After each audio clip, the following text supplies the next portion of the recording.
What's happening? What it is? It's your number one Holy North South 40. We is here live at Digiwaxx at the Penthouse. We got DJ TRASE in the building. What up? What up? Good. What's good? How y'all doing? How you doing? I'm all right. I'm all Yeah, right. Brother bless. you know, in the mix. Right. Are you literally in the mix? That's funny. Right. So, are you still like busy? Are you still outside? Are you still DJ? Oh, that means y'all ain't do y'all homework today, huh? That means y'all. Come on. That means y'all ain't do y'all homework. If you asking me that question, question. if you asking me that question, you ain't do your homework. Of course I'm out. Of course I'm outside. You know what I'm saying? I'm outside. Working every week. You know what I'm saying? Turned this into a business, full-time business. Quit my job in 2015. Went on a tour I didn't get paid for. Came back 6 months later. I was booked 6 days a week in New York City That's fire. with no promoter. You know what I'm saying? I mean, promoters hire me here and there, but most of it came from, you know, just me working hard. You know what I'm saying? Yeah. Shout out to the promoters that did book me. But, you know, I've been doing this since the 90s. Opening up for, you know, Tony Touch, Mr. C, Enough, Flex. You know what I'm saying? That's what the beginning of my mainstream career was. Opening up for the legends, for the pioneers, people who I grew up buying their mixtapes, you know. So I had that type of career, you know, on top of course, you know, doing block parties, doing house parties, birthday, baby shower, you know, regular stuff. Right. You know what I'm saying? When I hit mainstream, I was still doing the clubs when clubs still existed here in New York City, you know, opening up for people like Pro Style and stuff like that. You know what I'm saying? When Greenhouse was around, Susie Wong's and, you know, Pink Elephant and all these other spots, Speed, you know, so I've been in this for a minute.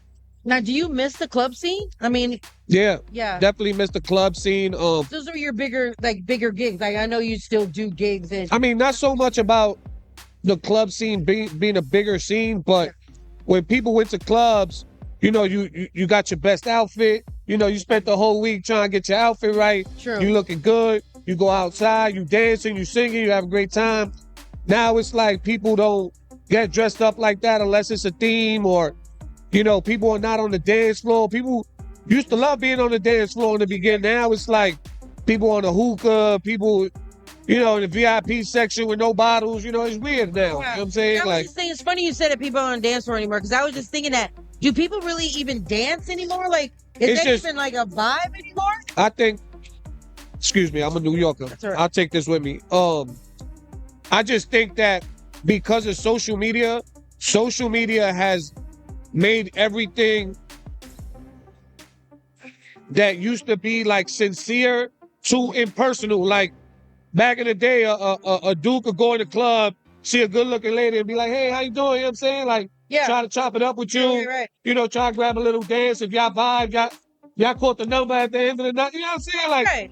now these young kids, it's like you can't say hi, you can't introduce yourself because True. it's weird. It's weird. You know what I'm Yeah, saying? Like yeah. they don't know Try to that. look too Yeah. cool. You feel me? Like Try to look too cool. it's too Hollywood, too cool. Have you done So- the silent where they had the, Hell, I did it once. what'd you think? I probably would never do it again. I'm Why? probably gonna fuck up my gig saying that, but I probably I mean I would have to get paid a lot of money to do something like that again.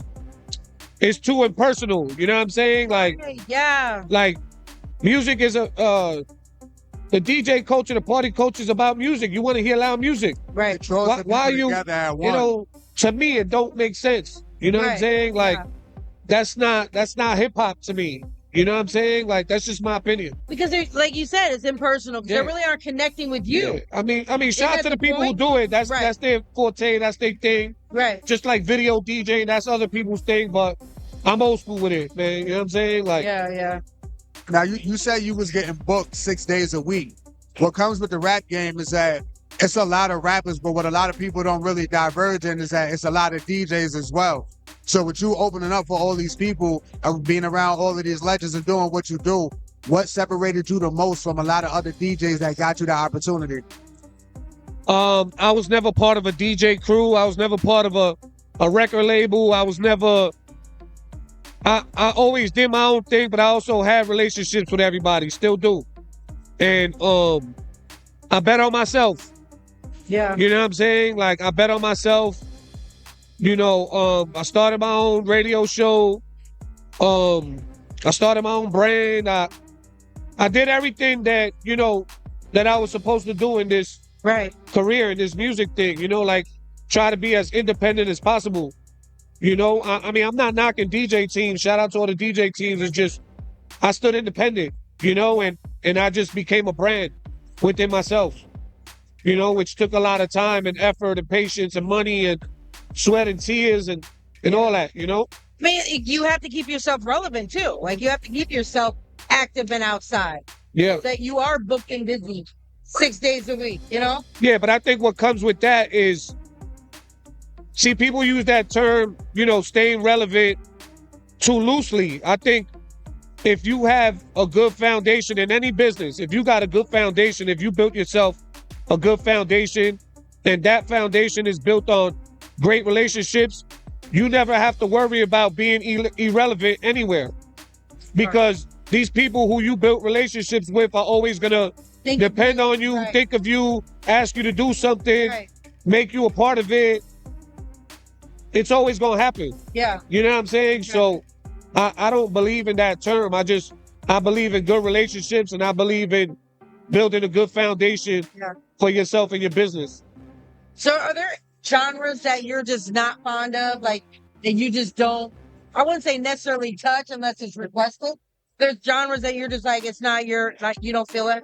I touch every genre. I think a real DJ plays everything. I don't think a real DJ sticks to one genre. I mean, every DJ has a genre that they play better than other genres. But I think old school DJs, like back in the day, house parties, block parties, you play everything. House, freestyle, you know, hip hop, reggae. You played everything. Yeah. That's how I am. I could play in any room for any demographic. But if I had to choose one, you said choose one that I don't like. Yeah. I would say Spanish music. I'm Puerto Rican. I'm Puerto Rican. No, I'm gonna explain this. I'm gonna explain this. Shout out to my Latinos. I'm Puerto Rican. I can say this. I grew up in a household where my father was playing Spanish music all day, all night, 5 in the morning, 6 in the morning. He had the Spanish instruments. I just grew up listening to that shit every single day that I grew up hating it. You know what I'm saying? Because I was around it so much. Like my dad is super Puerto Rican. You know what I'm saying? Like he had the Corona in the hand, the Budweiser with the instruments in the house, with all the dudes, all the old school dudes in the crib. Like that shit never ended. Well, so I grew up disliking it. That's crazy though. Yeah. I'm glad at least you're honest about it. Yeah. But I didn't to cut you off. But they're giving us the time. No doubt. So thank you so much, DJ Trace, for coming through. Shout out to Rough Riders. I still play the first album every time I DJ. I play that first compilation every single time.